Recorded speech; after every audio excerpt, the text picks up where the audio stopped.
Ya, assalamualaikum warahmatullahi wabarakatuh. Selamat datang di channel saya Cupang Metal. Oke guys, kali ini kita lagi mantau wadah perkawinan ikan cupang ya. Dan ini burayak udah berumur sekitar 6 hari. Oke, jadi yang akan kita bahas adalah kapan sih waktu yang tepat untuk mengangkat ikan cupang jantan ya. Jadi kan kita udah tahu alurnya, kalau setelah telur menetas kita angkat cupang betinanya. Nah, kemudian kapan angkat cupang jantannya kayak gini nih. Oke, jadi kalau kapan sebenarnya ini jadi hal yang opsional ya, atau pilihan dari teman-teman semua. Cuman saya kasih gambaran garis besarnya. Jadi sebenarnya umur aman, maksudnya umur ikan cupang jantan bisa dipindahkan itu sebenarnya waktu si burayak udah bisa berenang bebas, berenangnya udah lurus kayak gini, jadi udah nggak kesusahan mencapai permukaan ya.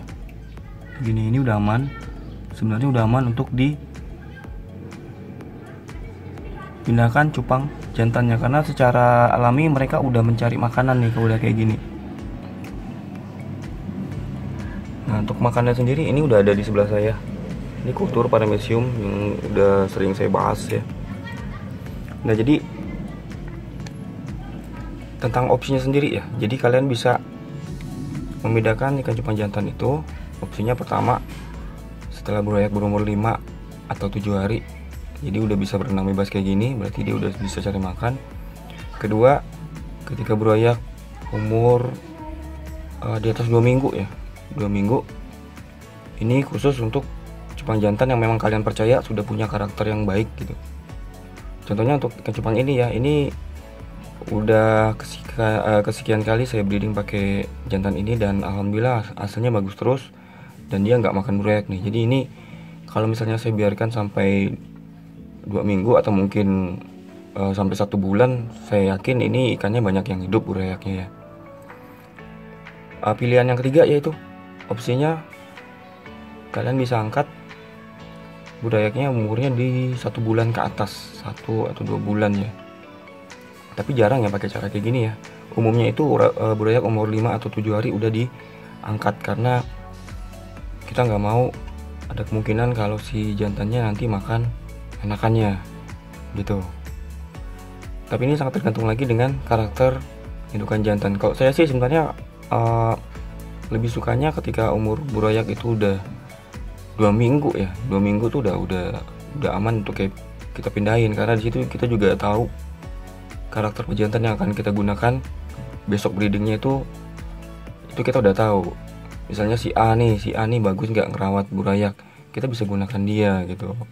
Karena memang ada karakter pejantan yang suka makanin telur, makanin burayak, yang kalau misalnya memijah telurnya busuk terus, ada tuh yang kayak gitu.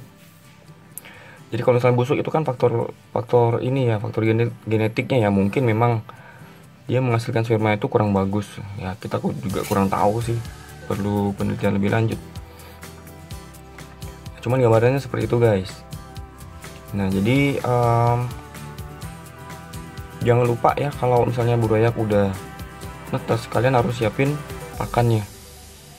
Pakannya bisa Infusoria, Paramecium ataupun Artemia ya. Dan yang umum itu adalah kutu air. Jadi kutu air itu bisa kita gunakan sejak burayak itu udah berumur 4 atau 5 hari, itu kita bisa masukin kutu air. Kutu air yang besarnya bisa dimakan sama si pejantan, yang kecil-kecilnya itu nanti si kutu air itu kan bakal beranak tuh. Nah, anak-anakannya bisa dimakan sama si burayak. Oh ya, dan satu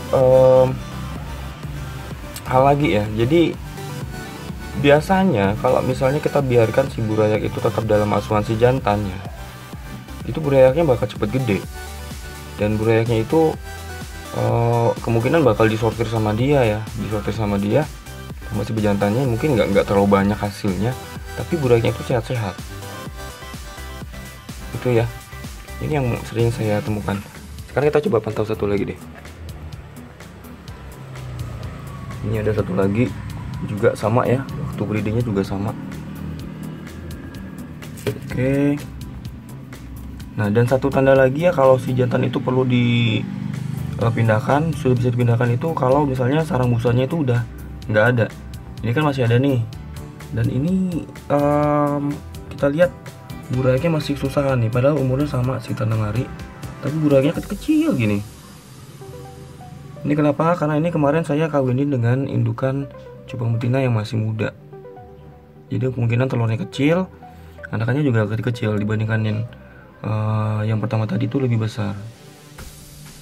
Nah kalau seperti ini saya bakal biarin aja dulu ya sampai burayak udah cukup aman ya, dan ini udah bisa makan nih. Ini juga kita lihat burayaknya masih banyak yang belum berenang bebas ya, jadi kita biarin aja si indukan di sini.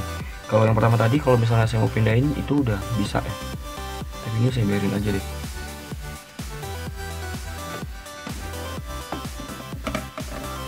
Nah, menjawab pertanyaan salah satu teman kita ya, jadi cara ngasih makan untuk burayaknya gimana. Nah ini kultur parameciumnya teman-teman lihat, ini udah banyak yang diambil alih oleh kopepot namanya ya, atau ada yang menyebutnya kutu air jet. Nah jadi biasanya kalau udah diambil alih kultur kayak gini nih, si parameciumnya bakal musnah, bakal hilang gitu. Jadi kultur itu bisa aja crash. Oke, sekarang kita lihat kulturnya masih ada ya. Nah yang ini masih ada nih guys, jadi emang saya jarang bikin ini, kecuali udah crash baru saya bikin yang baru. Nah ini teman-teman lihat, ini parameciumnya banyak ya, ini kejatuhan pelet juga nih. Tuh teman-teman lihat, ini kecil ini wadah di tangan saya, lihat wadahnya kecil, dan dia lebih kecil lagi, lebih kecil dari kutu air. Oke, di sini ada ya, dan itu pelet PF 500 ya, pelet yang kecil, dan dia lebih kecil lagi. Sekarang lihat di sini, ini juga ada ya, walaupun airnya berminyak nggak masalah sih.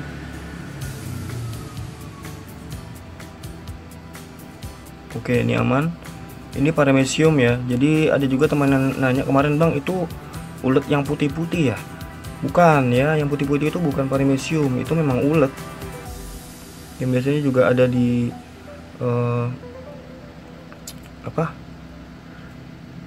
kalau misalnya kalian sering main aquascape ya, itu juga bakal ada biasanya. Nah ini ada perbandingan ukuran kutu air dan paramecium. Ini kebetulan ada kutu air tuh, ini kutu air biasa ya, kutu air biasa yang kebetulan masuk jadi berkembang biak di situ. Nah nggak kelihatan parameciumnya ya.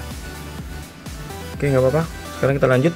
Nah jadi sekarang cara memberikannya tuh sebenarnya mudah, itu kalian tinggal ambil dan tuang aja.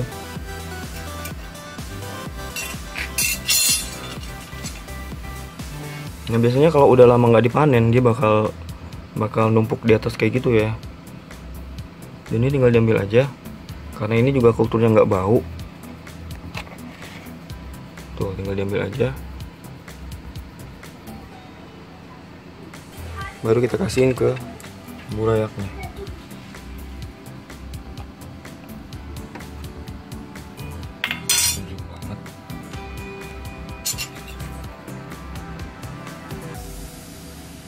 Yang di sini juga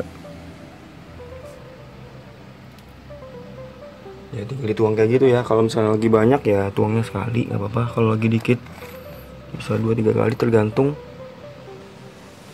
banyaknya burayak ya, dikira-kira aja. Ini udah kita masukin, sekarang kita lihat.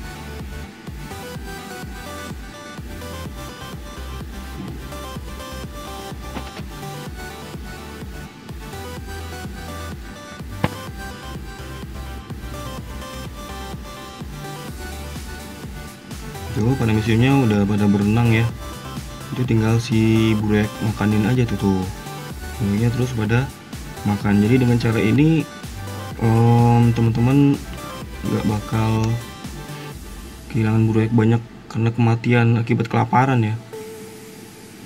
Dan ini bisa kalian kasih ya paramecium ini sampai umur dia sekitar 2 minggu. Tapi dari awal itu udah dibiasakan kasih ini ya, kutu air ya guys ya, biar dia terbiasa juga. Karena kalau udah lewat dari 2 minggu dia udah nggak makan lagi, nggak ngefek ya, karena badannya udah gede. Tapi masih kecil gini mereka bakal makan. Gitu guys, jadi mudah-mudahan bermanfaat ya. Ini maaf kalau bahasan saya diulang-ulang karena yang nanya juga banyak ulang-ulang. Jadi mudah-mudahan dengan cara seperti ini kita bisa memaksimalkan presentasi kehidupan buraya kita nih. Oke guys, kayaknya sampai di sini aja deh, jangan kepanjangan videonya. Mudah-mudahan bermanfaat. Kita ketemu lagi di lain kesempatan. Assalamualaikum warahmatullahi wabarakatuh.